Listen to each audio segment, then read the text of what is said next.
Hi everyone. Hi everyone. Good morning. So we are starting some lectures on the Maximo actually. So we are trying to cover functional technical both. So this is just test lecture on the object structure actually. I was thinking to discuss about the integrations whatever we have into the Maximo, right?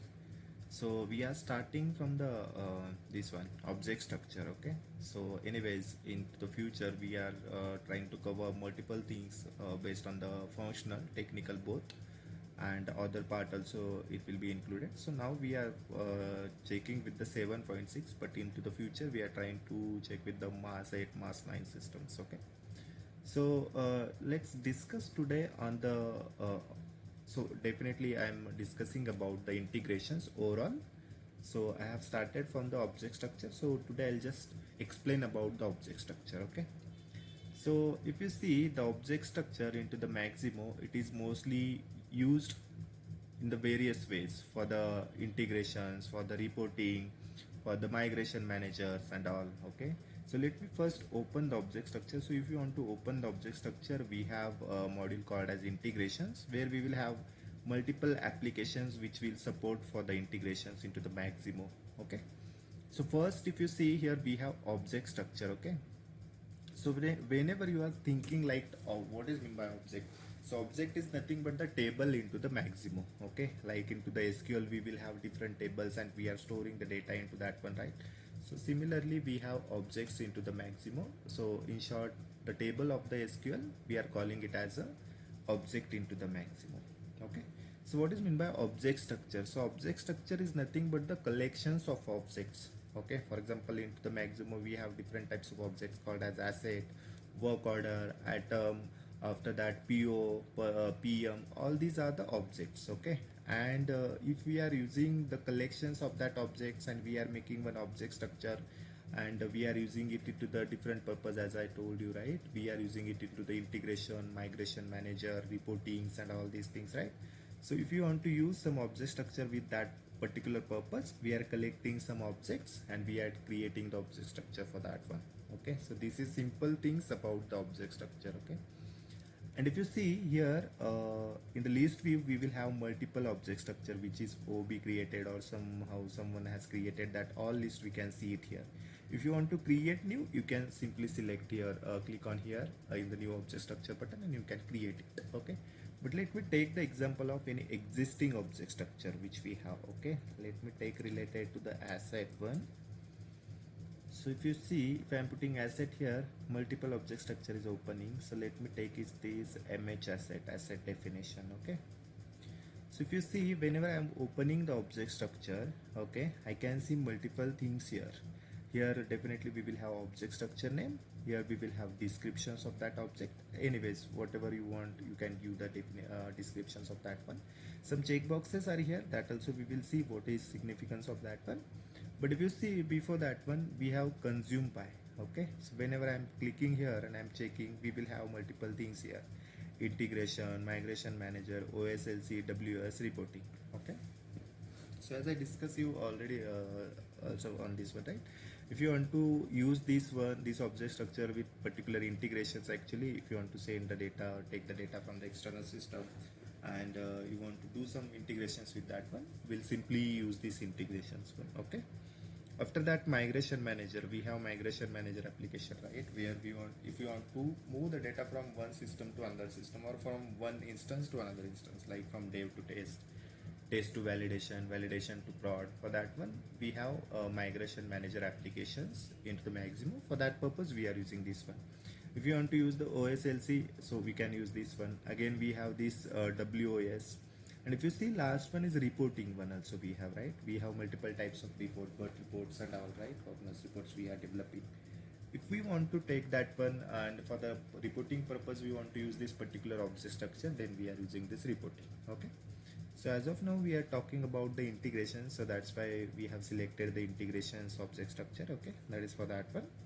Okay, if you see here below, we can select the multiple objects for that one. Okay, so as I told you before also, it is the collections of object. Okay, that means, so suppose if I have took the first object called as asset, so related the asset data, whatever fields we have into the asset application, so that all will be included here. Okay, here again a next object will be, it might be anything. So now for this particular purpose we have took asset meter, right? So that will be there, asset specification will be there, this will be there. So all objects we are collecting into the one object structure. That is the simple purpose here. But if you observe one thing here, let me expand it. Okay, so if you want to add one some more objects, we have new row here, okay, that we can add likewise. So if I'm expanding this one, so here I'm giving that particular object name, parent of that object anyway. So here we have asset as a parent, so we have given that one. Now here we will have relationship. Okay, so the relationship between asset to asset meter, we need to select it here. Okay, if you see here, we will get all the relationship which we have here with the asset and with the asset meter, and these relationships we are adding into the database configuration application, right? So whatever relationship we have added with the asset meter, that we will see here. Okay, other than that, so if you see here, we will have object location path. So how what is the parent, what is the child of this one, that you will see here. Okay, if it is anyways, that relationship we have given, we have alternate key here. Okay, so most of the thing into the integration purpose we are using this alternate key. Okay, if you want to take the data into the Maximo system from the external system, and some data is duplicating or something into the Maximo, that time we are using the alternate key. Okay, and if we want to use the search types, I mean not search type, if you want to what we can say, if you want to speed up the things, for that one we are using the indexes, and that indexes alternate key we can give it here. Okay, another thing we have here, exclude attribute mode, right? Exclude attribute mode, if we it is checked actually, and here we have exclude include fields, so that time we need to include the fields whichever we want. Okay, so now it is excluded, so that means these three fields it will not take, but other fields it will have into the XML actually, whatever XML we are generating and sending it to the external system.